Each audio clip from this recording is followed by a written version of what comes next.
Lõppenud Riigikogu valimiste tagajärjed on meie riigile äärmiselt kahjulikud. Eestis on võimule tõusmas ajaloo kõige vasakpoolsem ja globalistlikum valitsus, mistõttu meie püsimine iseseisva rahvusriigina on sattunud väga suurde ohtu. Peale selle lasub valimistel pettuse kahtlus. Rahvuskonservatiivide kahjustamiseks algatati valimiseelsel nädalal koordineeritud laimukampaania ning e-hääletuse puhul ei ole välistatud tulemuse manipuleerimine Reformierakonna kasuks.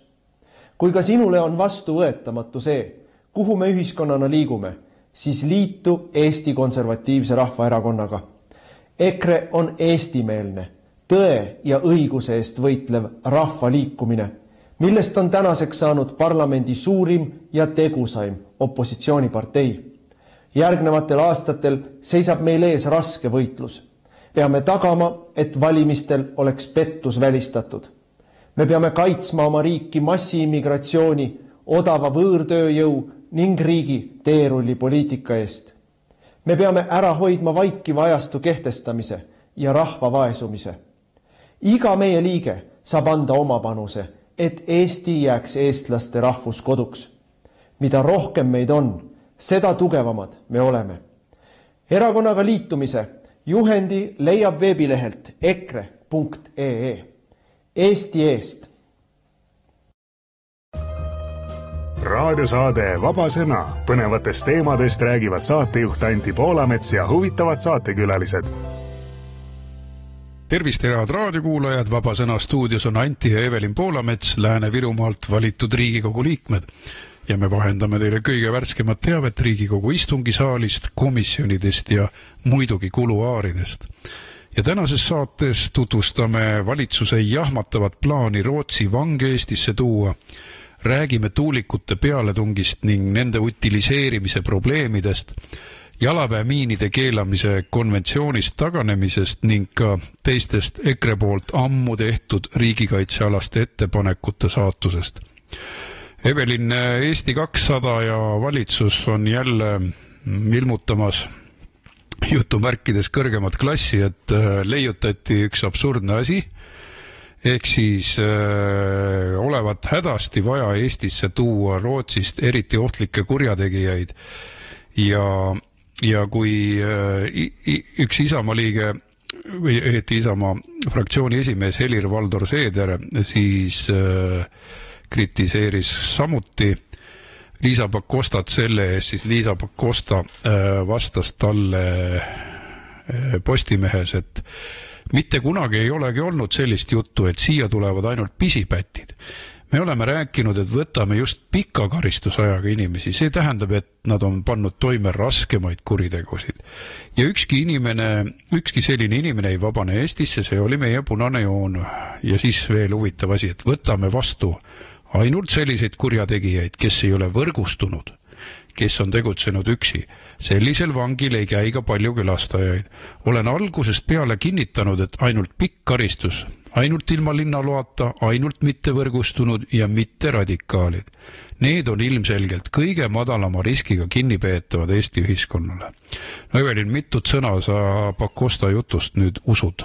No tere minu poolt ka, tõesti ei saa ühtegi sõna uskuda, kui esimest korda tuldi nende juttudega Riigikogu ette, et me hakkame vanglakohti välja rentima, siis Pakosta tõesti käis välja sellise jutu, et siia tulevad need kõige ohutumad vangid, aga kui me ka siis küsisime, et tooge mõni hästi toimiv lahendus, sest on ka ju teised riigid proovinud neid vanglakohti rentida ja on tekkinud alati probleemid. On tekkinud probleemid erineva kultuuriruumi tõttu, mida siis oodatakse vanglast või vanglalt, et kes lahendab siis need probleemid, mis tekivad moslemil, ma ei tea, meil vaevalt on selliseid eriväljaõppega vangivalvureid, kes peaksid aru saama,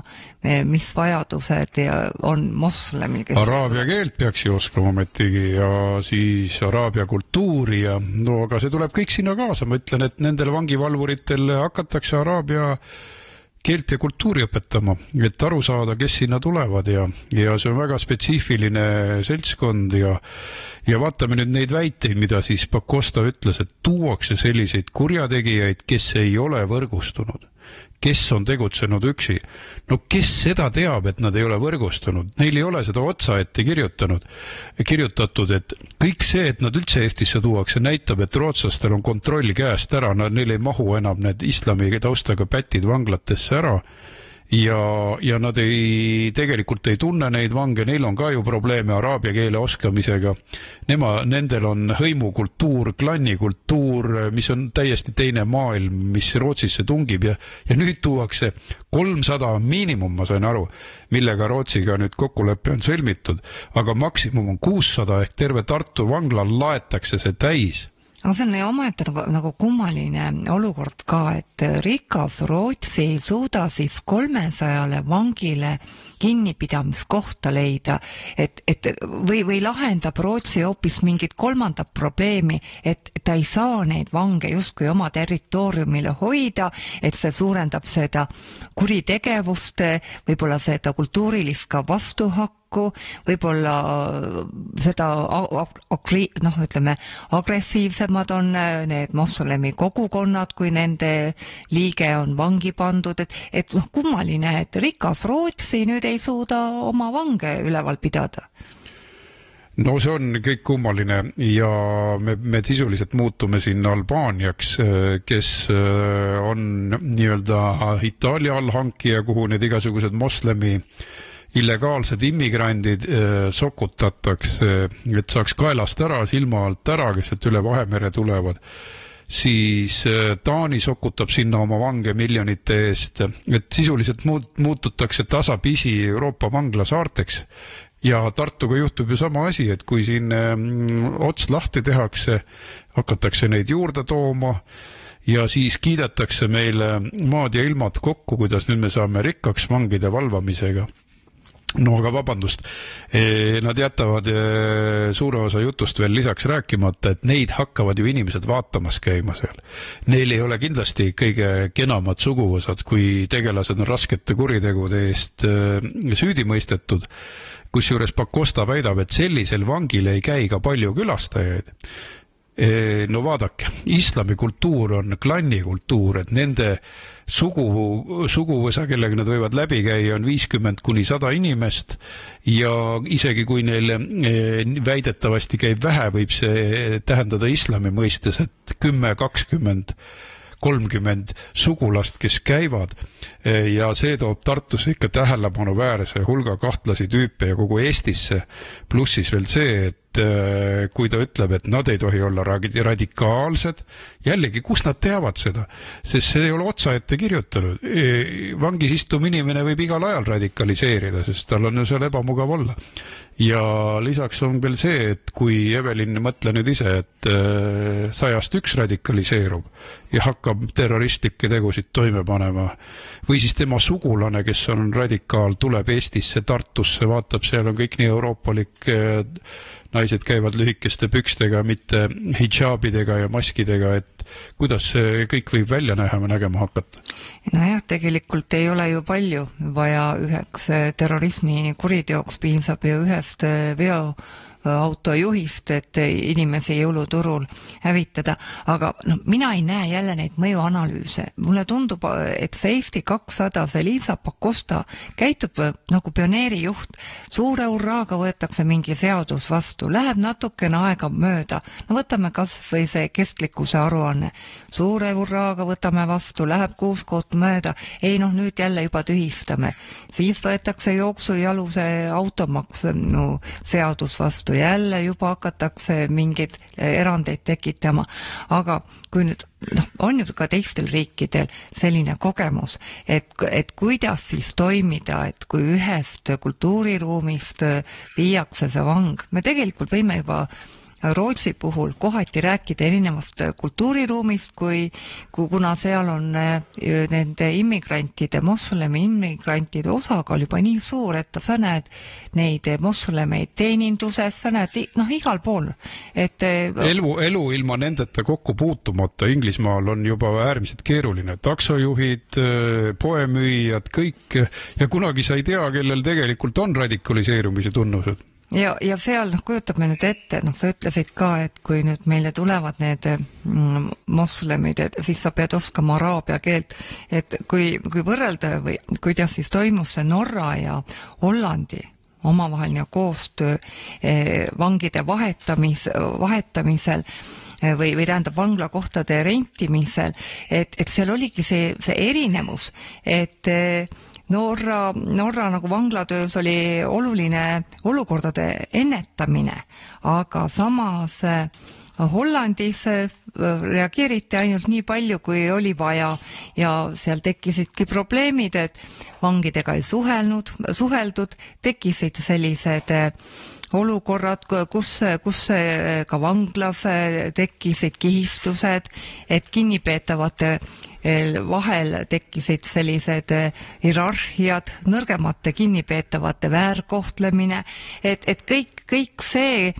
olukord, ma kujutan ette, et ka praegust Eestis olevad vangid on suhteliselt ikkagi väheagressiivsed, et kes on siis need kuriteod toime pannud ja kujutada nüüd ette, et nüüd visatakse neile mingi sinna süsteemi sellised retsid, Rootsi retsid. Jah, Rootsi retsid, kes on nagu määratud väga pikaajaliselt vangi. See aga peab ka räige kuritegu olema. Rootsi reeglina islami taustaga retsid, kellel on seal taga narkokuriteod, muud ja igasugused rasked isikuvastased kuriteod. Et see kõhedus tekitav ja siis põhiargument, et me säilitame vangla töötajatele töö Tartus, et esiteks, miks Eesti vanglad on tühjemaks jäänud? Üks muidugi on see, et kuritegevus on enam-vähem kontrolli all, siin see positiivne väheneb, aga samal ajal ju ei määrata ka karistusi, ikka tingimisi, praktiliselt istutakse väga vähe. Või vaadata, millised inimesed vangist välja lastakse, mingid pedofiilid, mingid mõrvarid, inimesed on mures oma elu pärast, et see laibatükeldaja, see tuli ju meil Vinnivalde elama, et ära räägi, mul tuleb sa mõtledki, et lastakse vabaks. Ma ei teadnudki seda lugu, aga räägi ikkagi, ma nagu emotsionaalselt tahtsin öelda, et ära räägi. Ei, see lihtne lugu, et inimene, me teame ju seda lugu, ma ei mäleta, siin Tallinna ühes korteris hakkis tükkideks Soome, kas ta oli rentnik või vastupidi, oli korteriomanik ja pani ta kilekottidesse ja kes siis selle leidis, vaata aju kustutab sellised õudsed lood ära, aga see oli Soome kurjategija tegelikult. No ta oli ikkagi, Eesti. Seal võis mitu tükki olla, nii et hästi, jätame selle praegu, ei taha inimesi rohkem hirmutada. Aga üldiselt on lugu kehv sellega, et meie nagu maine maailmas kujuneb ka selliseks, et siin on mingid vanglasaared selle asemel, et ikkagi digiriik olla ja eesrindlik riik, võtame mingisugust Albaania staatust endale krae vahele ja teine asi on see, et huvitav, kas vanglaametnikud, kes on kindlasti asjalikud inimesed, ma olen ise neid palju elus õpetanud Sisekaitseakadeemias, kas siis ümberõppe ei ole võimalik, et neil on väga hea baasharidus, paljud võiksid minna politseisse tööle, sellepärast, et neil on ikkagi palju sarnast juriidilise hariduse osas, väljaõppe osas. Sadu inimesi oleks politsei reservis ja muude ametite reservis, et mingisugused muudatused on ühiskonnas ju paratamatud. Et 90-ndate kuritegevuse kõrgajast me oleme ju edasi liikunud. Ja kui me nüüd mõtleme, et millised on need Euroopa inimõiguste kohtu ka soovitused on ju soovitused, et karistuspoliitika peaks olema selline, et inimese saab taas ühiskonnastada, ehk siis vaikselt nagu sulandada ühiskonda tagasi. No ma tõesti ei kujuta ette, mis seal Tartus toimuma hakkab, kui neid vange, kes on väga pikaajaliselt määratud esiteks vanglas elama ja pärast, kui nad enne vabanemist hakatakse neid nii-öelda taas ühiskonnastama. Ühesõnaga, ja teine asi on veel see, et lubadused ju ei pea. Ühel hetkel räägitakse üht, teisel teist ja ülehomme juba kolmandat, et ei saa üldse välistada, et ühel päeval ikkagi muudetakse lepingut, kui nad on juba ära harjunud, et miks nad ei või ka Tartusse jääda, eks.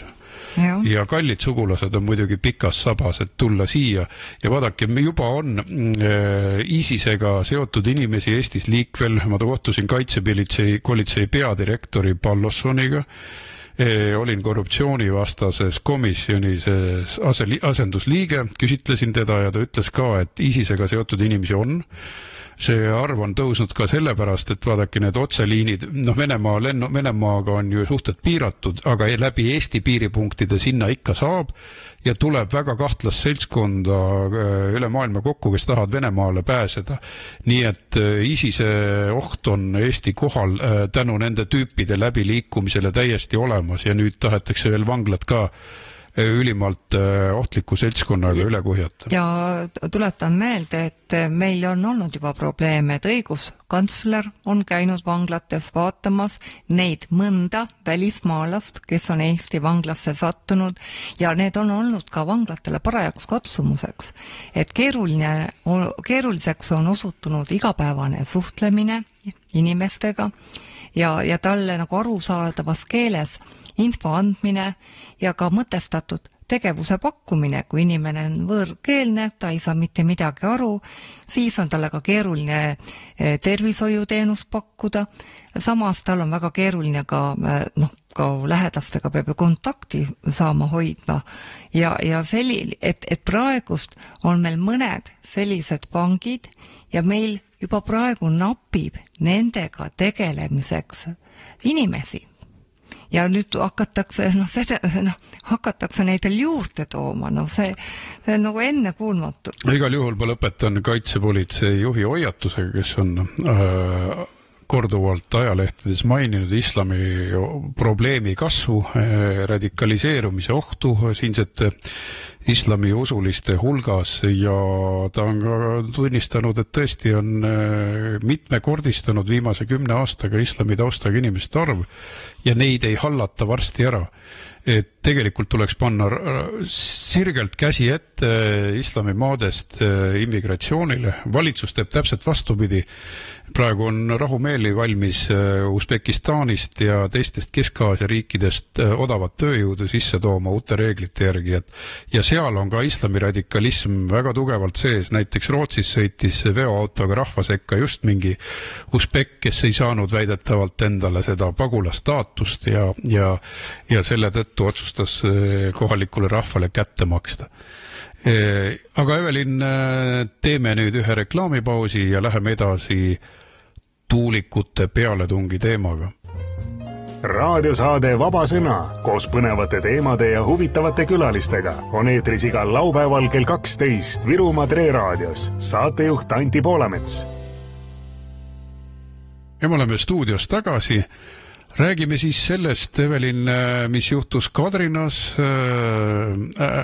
üleeile saate eetrisse mineku päevast lugedes ja meil oli saal rahvast täis Kadrina rahvamajas, kus me siis rääkisime tuulikute ohtudest, sellest, et elektri hind on ja jääb kalliks, kui me nii edasi läheme.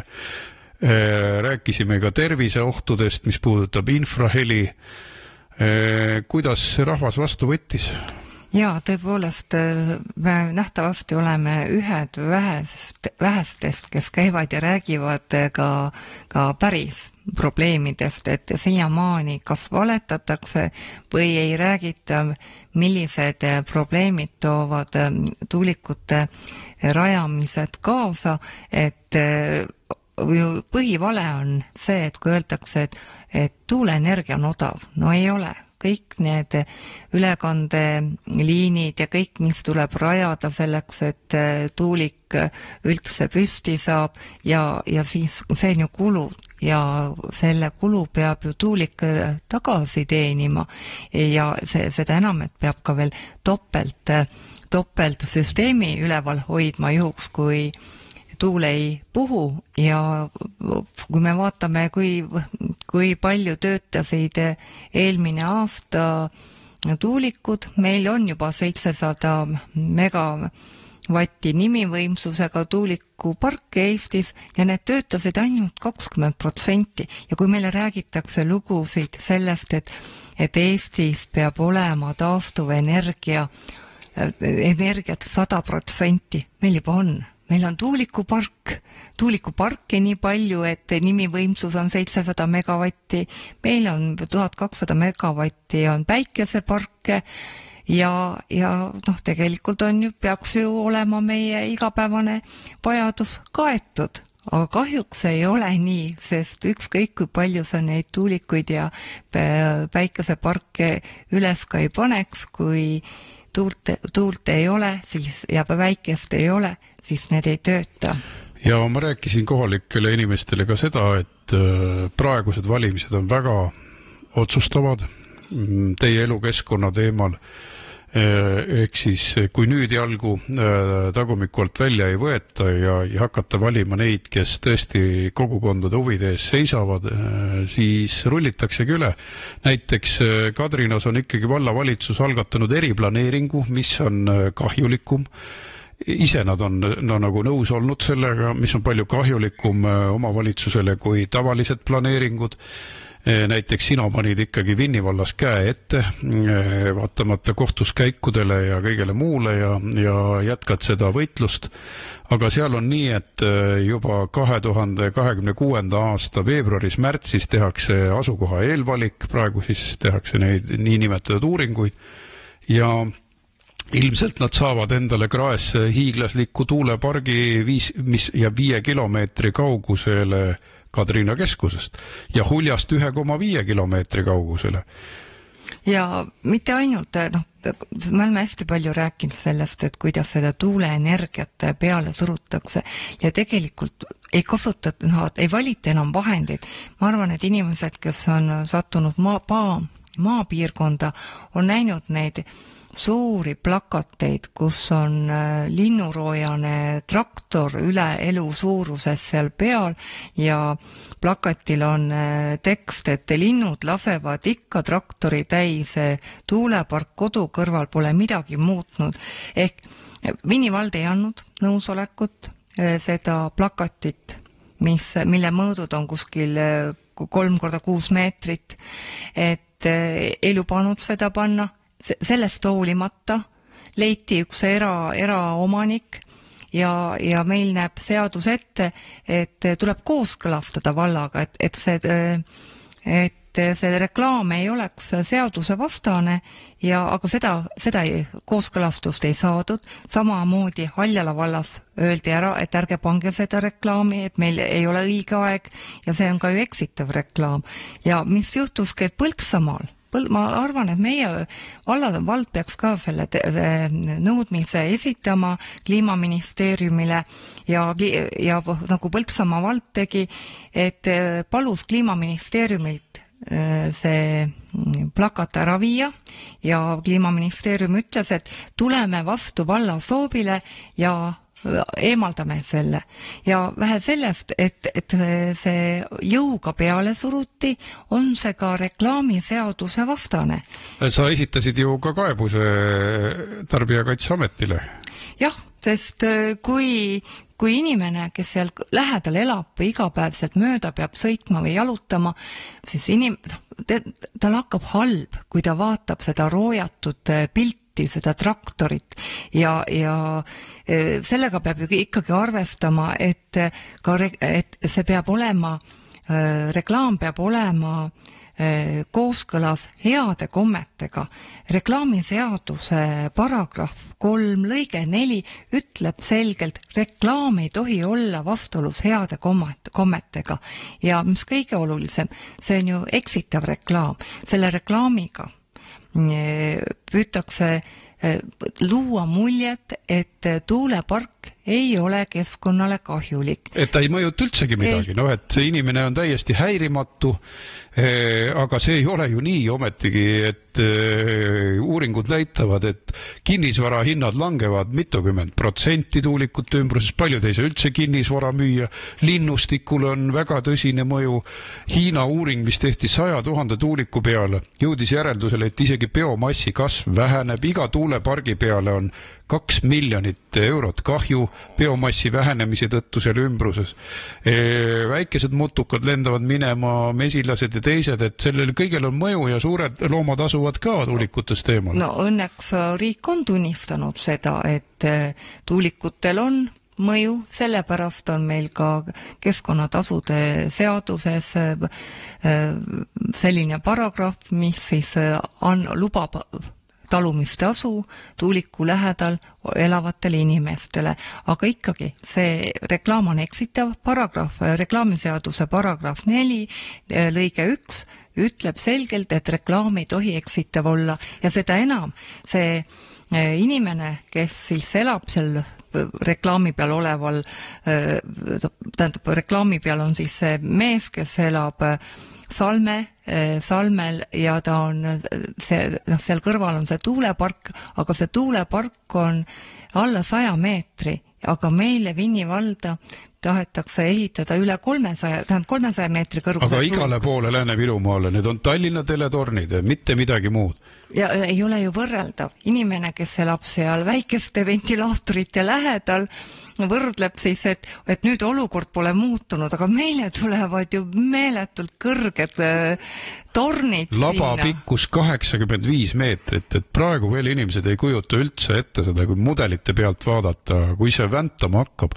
Evelini, seal oli väga huvitavaid inimesi, kes käisid kohal ja mõned murelikud kodanikud, ühed olid Pariisi külast, Virumaalt, seal on selline romantilise nimega küla, ja lasid telefonist seda müra, mida neile väikesed tuulikud, mida siis eraisikud on üles pannud ja oma tarbeks, see vilin oli lihtsalt kohutav. Nad ütlesid, et nende elukvaliteet on tõsiselt kukkunud.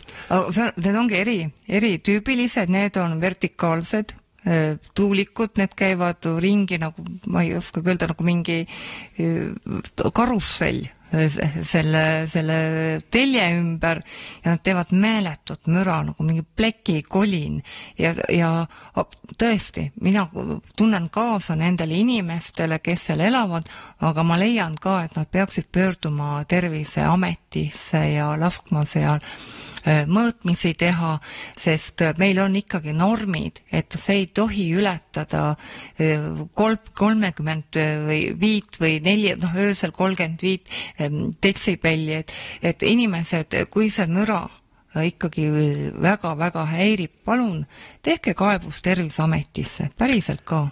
Ja ma soovitan nüüd ühe uudise valguses, kus öeldi, et Sopi-Tootsi tuulepargi müra uuring tehti ja kõik on tore ja nunnu ja pehme, siis minge pange sõbraks sellised grupid nagu Tuulikute Vaba Eesti või siis Tuulikute ja hübriidparkide Vaba Kadrina ja Haljala vald.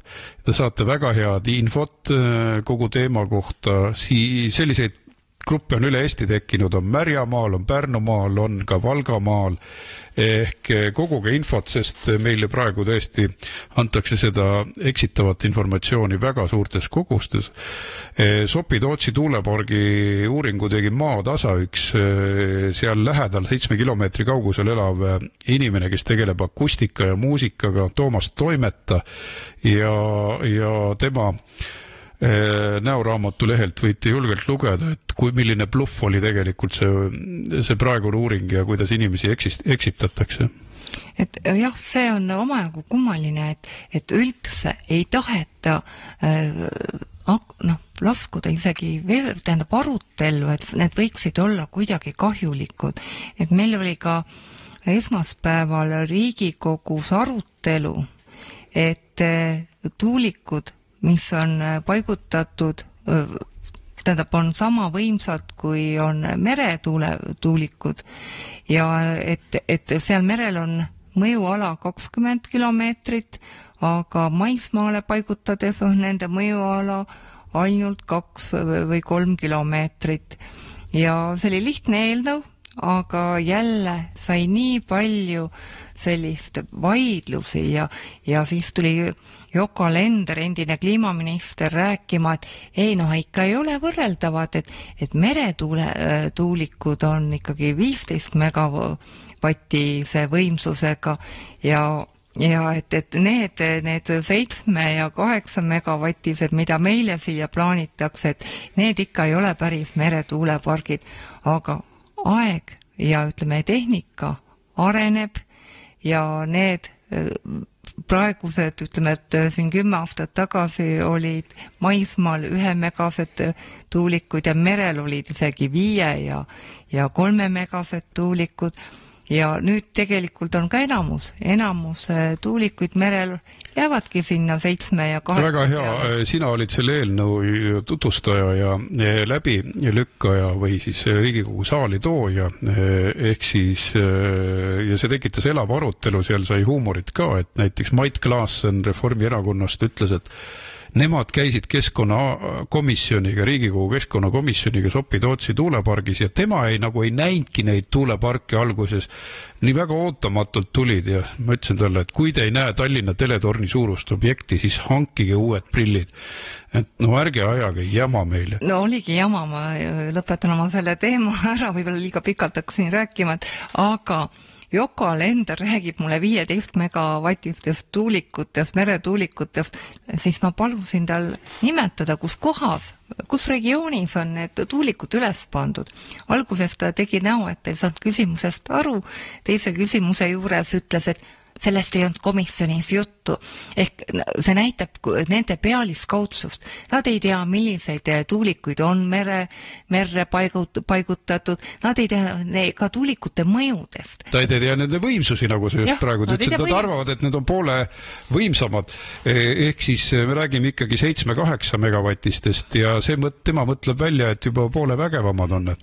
No täielik amatöörlus, nii nagu oli täielik amatöörlus nende meretuuleparkide kulude ja tulude arvestus, mis täielikult läbipõrus ministeeriumis, et uskumatu käpardlus, tehakse revolutsiooni ilma, et revolutsionäärid ise teaksid, mida nad üldse teevad.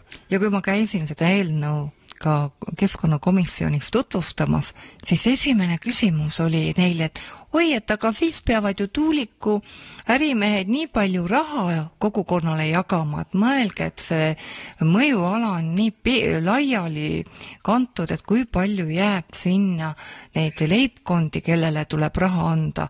Ja see oli ka küsimus, et et kui praegu saab see leibkond võib saada seal 3000 eurot, et kui seda mõjuala laiendada, et kui palju ta siis saab, ta peaks ka 3000 saama, sest kui inimene on häiritud, siis tuleb talle maksta talumistasu.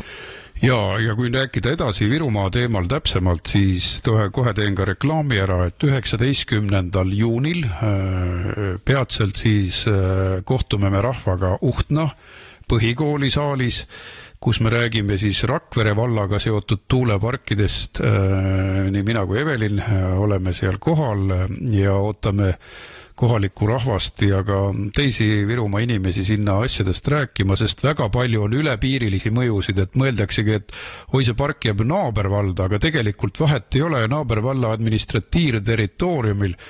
Võib see tähendada, et üle valla piiri 2 kilomeetri kaugusel inimesed elavad ja saavad selle sahmaka täiesti krae vahele, kinnisvara hinnalanguse, terviseohud, kõik jamad, mis sellega kaasnevad, ilusa looduse kaotamine, pärandmaastiku kaotuse, üldse normaalse maastiku kaotuse. Et ma toon sulle mõned näited, Evelin, mis praegu Virumaal veel toimub. Me rääkisime sellest, et 5 kilomeetri kaugusele Kadrinast tahetakse monstrumit püsti panna. Samamoodi on plaan seal põhja pool Viitna kandis, nende 2 tuuleala saatus ei ole päris selge veel, aga need, mis jäävad siis alad 3 ja 2, mis jäävad Kadrina valda, aga sinnast natukene eemale ja plaanitakse gigantset hübriid- ja tuuleparki ehk päikesepaneelid ja kõik ja nad tahetakse lükata Palmse külje alla Sagadi Vihula mõisa lähistele, et no mis mis looduspargist me räägime, mis looduskaitsealadest me räägime, kui sinna tehakse peletislik maastik. Praegu muidugi EKRE on pidurdanud seda päris tugevalt vallavalitsus, aga selline plaan ju on. Arendajad pressivad peale ja seal on täpselt sama lugu, et kui ei valita inimesi, kes hakkavad sellele vastu, siis rullitakse meie kõige ilusamad loodusmaastikud jõhkralt üle, tehakse nagu Hispaanias, nagu, kus on terved mäeküljed, inetumast inetumaid Hiinast toodud neid plaate täis.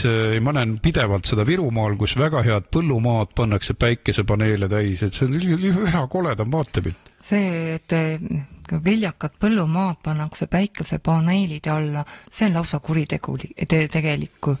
Ja mida me veel ei kuule nende tuulearendajate suust, on ju see, et mis saab nendest tuulikulabadest, mis on kulunud ära, mis saab nendest päikesepaneelidest, mis on ka ära kulunud, katki läinud, et kunagi mõeldakse, et äkki tulevikus tekib mingi võimalus neid töödelda, aga tegelikult me peaksime juba praegu teadma, mis nendest saab. No vaata, mida Saksamaal selle kohta teatakse, et need 90% moodulitest päikesepaneelidel puhul satub prügimäele, kuna ringlosse võtmine on kahjumlik.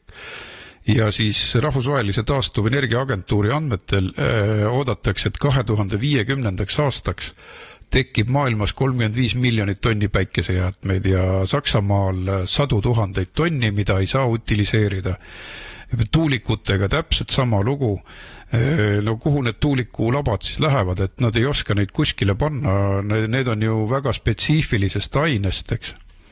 Jah, et ka nüüd on tulnud ka Rootsist uued raportid, et Rootsi teadlaste hulgas on tehtud siis uuring, kus leitakse, et juba praegu on neid tuulikuid või taastuvenergiat liiga palju, et nad põhjustavad tohutuid lisakulusid kogu elektrisüsteemile, et päikesepaneel annab meil alalisvoolu, samas meie tarbime vahelduvvoolu, siis tuleb see vool ümber muundada ja selleks ongi need sageduse hoidmised ja käib üks selline väga suur elektri kulutamine ka puhtalt selle peale, et meil tekiks selline sagedus, mis meie kodumasinatele on vajalik, et ja kui ongi pinge liiga kõrge, siis lõhub see meie kodumasinaid, lõhub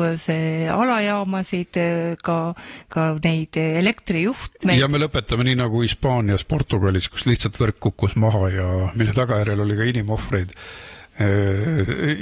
Mõned püüdsid seal oma igasuguseid abi tootmisi käima panna ja said vingumürgituse ja nii edasi.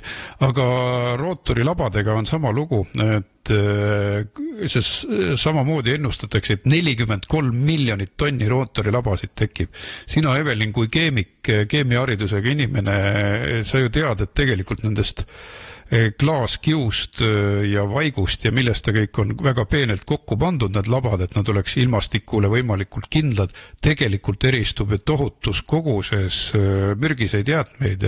Jah, et need labad peavad ju olema väga vastupidavad ja samas peavad nad ka olema kerged, et tuul suudaks neid ringratast ajada ja seetõttu nad ongi tehtud klaaskiust ja et nad oleks painduvad ja siis on need tugevdatud erinevate vaikudega ja üks selline vaik, mis on väga mürgine loodusele, on bisfenool A, ta on sarnane östrogeeniga ja kui see satub loodusesse, siis ta mõjutab väga paljusid elusorganisme, ta võib tekitada vähkkasvajaid, tekitab sigivusprobleeme. No ühesõnaga, kui meil on looduses suures koguses östrogeenile sarnast ainet, lisaks nad tekitavad ju ka mikroplaste, sest päike, tuul, rahe, külm, see ju kulutab seda laba, serva ja ka tuuletakistus. 10 kilogramme lendab igal aastal loodusesse ja Euroopa Liidus on need ülimalt mürgisteks liigitatud ja need ei satu lihtsalt kusagile, vaid nad satuvad inimeste kehasse, ringlusesse, ajusse, kehasse, igale poole. See ongi mikroplast, eks, ja eriti ohtlik, nii et kui on räägitud näiteks, et sama aine on veepudelites, siis on seda nagu väga tugevalt ka nõuetega alla surutud, et bisfenool A hulk tohib olla nagu kordadi ja kordi, isegi 100 korda väiksem kui kunagi lubatud, sest ta peetakse nii mürgiseks, nii et lindudesse, loomadesse see jõuab, et on üha uusi valdkondi, millest võiks selles teemas rääkida. Ma luban teile lähimates saadetes puudutada ka seda, et kuidas tegelikult riigikaitsele mõjuvad tuulikud ja päikesepargid, millist meeletut raadiomüra nad tekitavad. Ehk siis Eesti Kaitseväel on väga keeruline sellest kõigest läbi näha. Kaitsevägi on seda tunnistanud, aga poliitikute käsu peale öeldakse, et käib küll ja küll me midagi välja mõtleme, et see tegelikult on päris suur teema ja ma olen raadioinseneridega seda teemat arutanud. Asi on täiesti käest ära.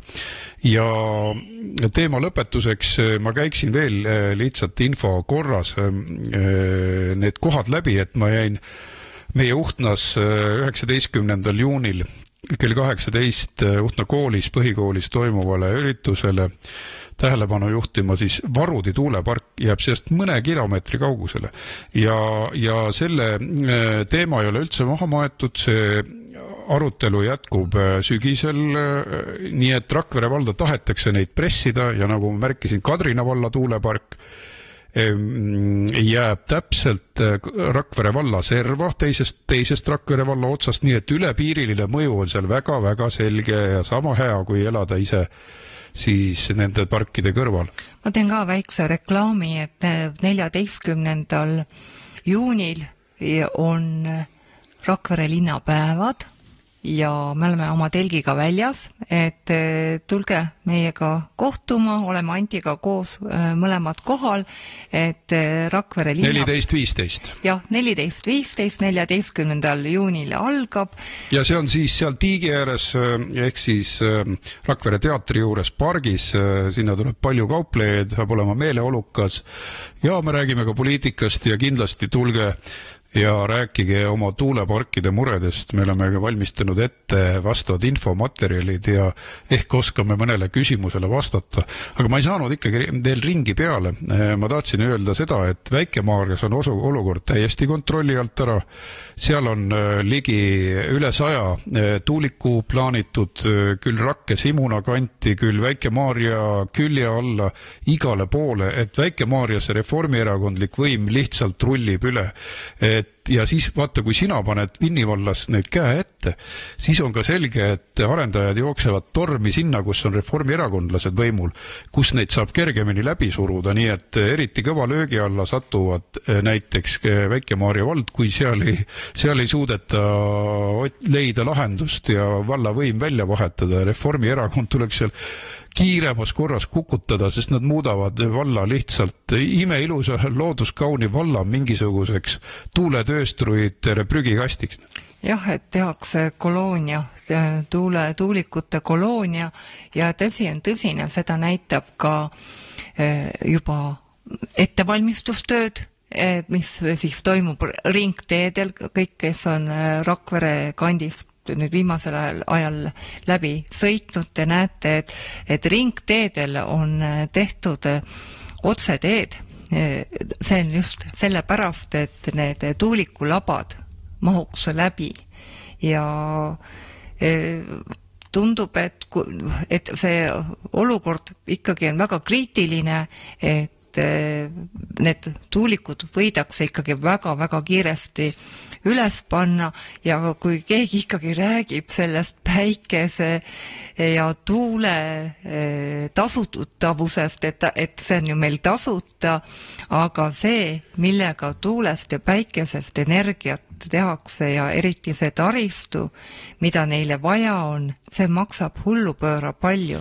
2000 tonni läheb iga tuuliku aluse peale betooni sinna sisse.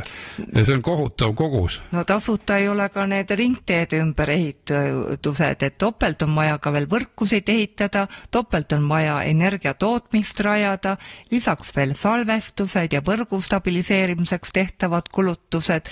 Et ma ütlen tõesti, et kui tarbija elektriarvet näeb, siis ta hakkab nutma lõpuks. Aga ma räägin veel lahendustest. Me kutsusime sinna kohale Kuusalu abivallavanema Ranno Pooli, kes ka võttis sõna. Ta on EKRE koalitsiooni esindaja seal Kuusalu vallas.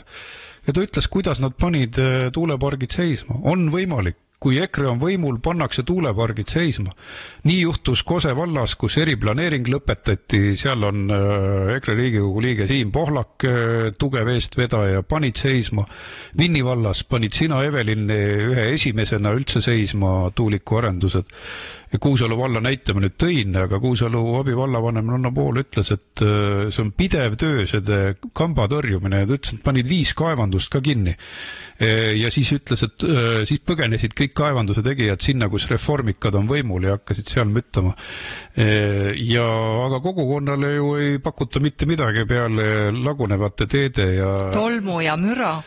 Et see kasu, mida kogukond või kohalik omavalitsus kaevandustest saab, no see ei kaalu üles seda teede remonti ja seda müra ja seda elukeskkonna kvaliteedi langust.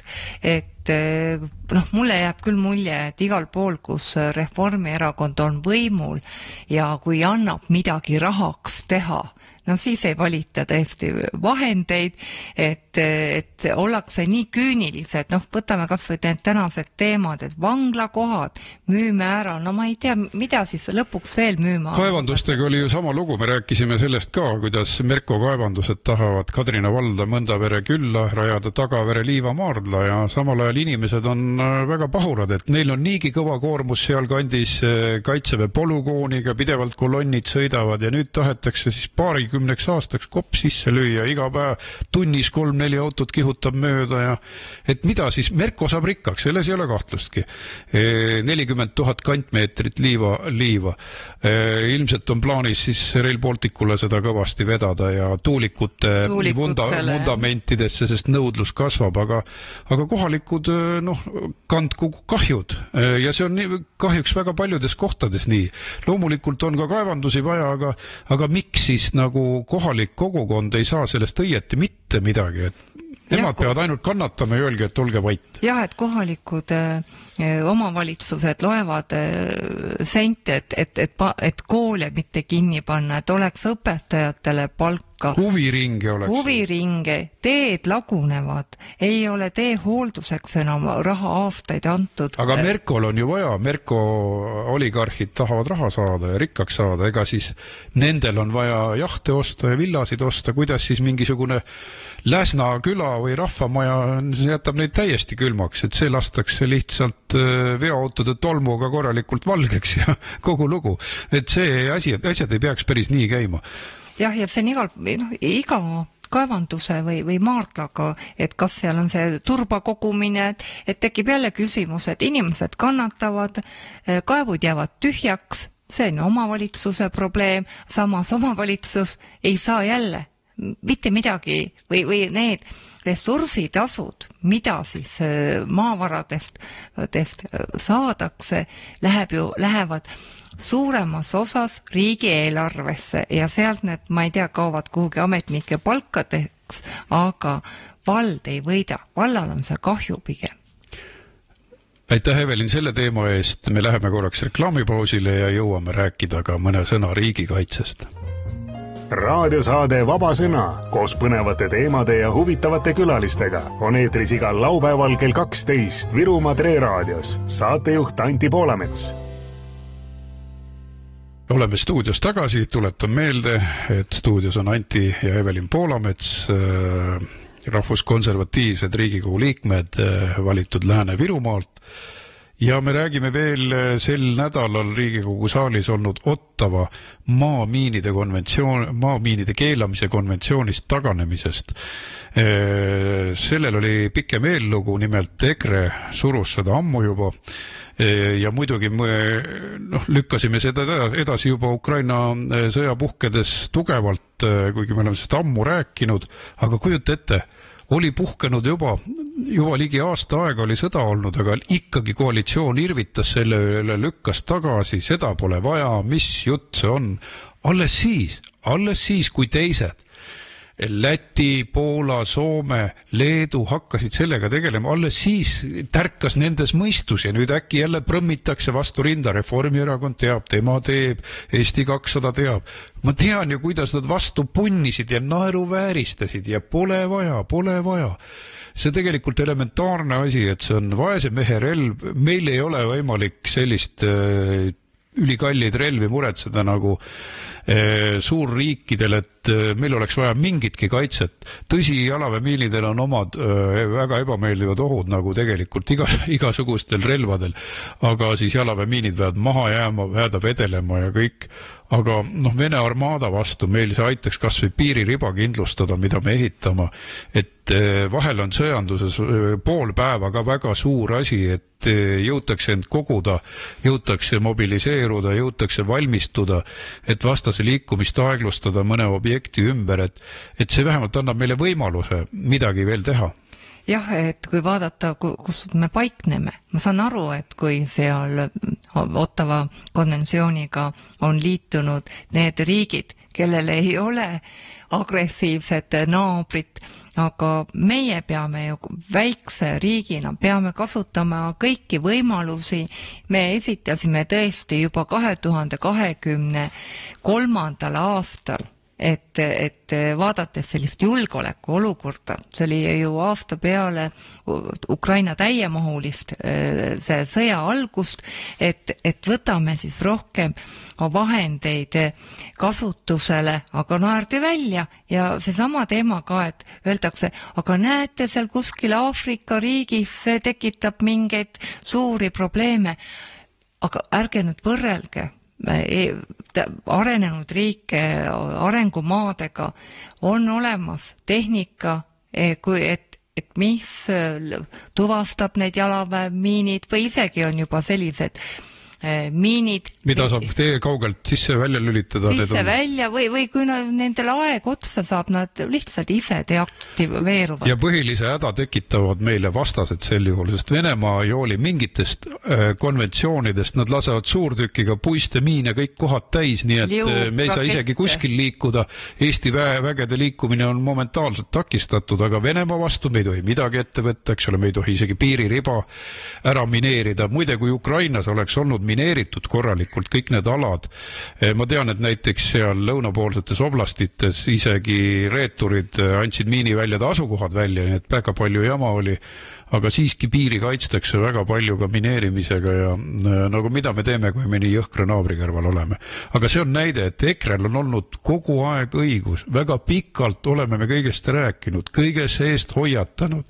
Nii et kui hakatakse jälle sõimama ja kriiskama, kord oleme me ju russofoobid, järgmine päev oleme nende jaoks putinistid ja selline nagu patoloogiline sõim käib kogu aeg, et lihtsalt inimesi närvi ajada ja paanikasse ajada, et selline uskumatu valetajate propagandasõda, kes on kogu aeg maha tõmmanud kõike, mis on väärtuslik. Ja vaatame neid teisi riigikaitse ettepanekuid, mida EKRE on ju teinud varakult, et Mart Helmel on väga hea intervjuu praegu Uutes uudistes, kus ta rääkis, mida ta siseministrina planeeris. Helikopteri hanked, mis tõmmati maha. Praegu oleks meil normaalne helikopteripark ja seal oli ka üsna palju euroraha võimalik kasutada. Ei, visati nurka, neil oli vaja midagi muud. Siis juba oli üks korralik laev planeeritud ehitada, mis oleks täna just nagu hädavajalik ja mida alles nüüd hakatakse otsima. See tõmmati maha. Valitsus oli valmis selleks üle 43 miljonit eraldama, aga Reformi valitsus tõmmas momentaalselt selle laeva ehituse maha.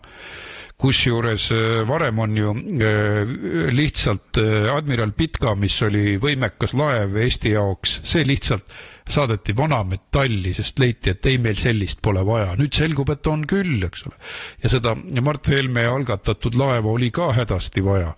Aga ei, nüüd siis avastatakse, meil on väga palju aega kaotatud ja nüüd, kui oleks vaja tõesti oma kaableid valvata või midagi, siis meie väikeste laevadega ei tulda sellega üldse toimegi.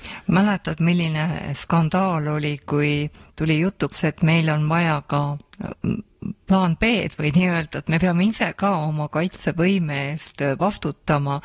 Milline skandaal tekkis, et oi, et mis nüüd hakkab siis NATO vastu, tahab EKRE, tahab NATO vastu olla, aga tegelikult nüüd me oleme selle mõttega harjunud, et riigil endal peab ka olema iseseisev kaitsevõime, et ta ei saa loota ainult NATO-le, kuigi me oleme väga, väga rõõmsad, et meil on selline vägev liitlane, aga ma ütlen, et alati tuleb arvestada olukorraga, eriti, et see võib liiga väga järsku tekkida. Täpselt, ja peab olema riskideks valmis ja kui me oleme mereriik, siis peab ju midagigi olema, et meil ju kaitseministeerium oli aeg, kui ta valmistus, ma ei tea, mis kriisideks, et Aafrikasse ekspeditsioonikorpuste saatmiseks ja oi, meil on üks rühm Iraagis ja aitab sellest küll, et seal oli ikka uskumatut pimedust.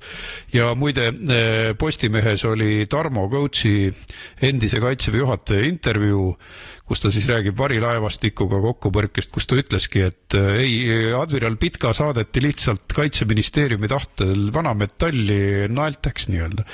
Et äärmiselt piinlik lugu, kuidas lipulaev ära hävitati, et neil pole vaja, neil pole raha ja mis me teeme ja siis ta tõi näite, kuidas tema hea tuttav Bundeswehri juht Harald Kujat, kellega ta olevat hea sõber olnud, küsis, kas Eestil on tanke vaja. Ta ütles, et jah, me võtaks 100 tükki küll. Tema ütles, jah, pole probleeme, toome Leopard A1 Mercedes hinnaga 100 000 krooni tükk, siis käis Kõuts ministri juures, aga need tõmbasid kohe joone maha. Ei, meil pole midagi vaja. Nad oleks tavalise isikliku auto hinnaga saanud meile korraliku tankiüksuse, 100 tankiüksuse. Ei ole vaja, oli nende loosung. Alati on olnud, ei ole vaja. Ei ole admiral Pitkat vaja, ei ole helikoptereid vaja, ei ole tanke vaja, ei ole mitte midagi vaja. See seltskond püüab siiamaani siin kamandada Eesti julgeolekut. Ja kui kuulata neid lugusid ja neid kogemusi, mida on ka endised kõrged sõjaväelased jaganud, vägisi tekib mulje, et reformierakondlased on nagu Vene agendid, et lammutada igal sammul Eesti riiki, et täiesti uskumatu olukord. No võimu juures on need tegelased, kelle kohta Kõuts ütles kaitseväe juhatajana, et ta ei läinud 2006 erru, vaid läks Riigikogusse ja tal oli selleks tõsine põhjus, sest kaitseministeeriumisse oli tekkinud seltskond, kes kangesti tahtis ehitada palgaarmeed ja ka ministrid. Ta ütles, Jürgen Ligi vihkas kaitseväge nii, et ta ei käinud kordagi minu kabinetis, ta keeldus tulemast. Ligi ei sallinud kaitseväge, märkis Kõuts. Ja siis ajakirjanik küsib, et miks siis oli Ligile kaitsevägi nii vastumeelne? Ta ütles, et Ligi on raske iseloomuga, talle on paljud asjad vastumeelsed. Aga mis põhjus siis? Miks ta nii väga vihkas? Kõuts vastab, mina tahtsin ehitada laiapõhjalist kaitsesüsteemi nagu Soomes, sest oli selge, et ühe pataljoniga me Eestit ei kaitse. Aga rohkemaks eelarvet, kui oleks jäädud kutseliste juurde, olekski jätkunud raha ühe kutselise pataljoni jaoks ja muidugi kiitus, ma olen alati tänanud neid kõiki, kes võitlesid normaalse reservarmee eest, mis annab meile täna jõudu ja me oleme Balti maade parimad selle koha pealt. Nii et aitäh kõigile, kes on olnud Jürgen Ligi-suguste peatajad võimu juures ja loodame, et neid tuleb juurdegi, sest nüüd nad hävitavad energiasüsteemi, varem nad püüdsid kaitseväge lammutada. Aga suur tänu, Evelin, sulle teemasid valgustamast, suur tänu kuulajatele, hoidke ikka pilk peal uutel uudistel. Kui te tahate tuuliku infot, siis ikkagi tuulikugrupid Lääne-Virumaal on selle grupi nimi Haljala ja Kadrina vald tuuleparkide vastu, on olemas Väike-Maarja tuuletööstuse ja tuuleparkide vastu, ehk siis hoidke silm peal ja jälgige reklaami. Tuletan meelde, et meie rahvakohtumine toimub 19. juunil kell 18 Uhtna põhikooli aulas ja me räägime tuuleparkidest ja konkreetsemalt ka Rakvere valda plaanitavatest tuugenitööstustest. Kuulmiseni! Kuulmiseni ka minu poolt! Te kuulasite raadiosaadet Vaba Sõna. Järelkuulamine treraadio.ee ja uueduudised.ee.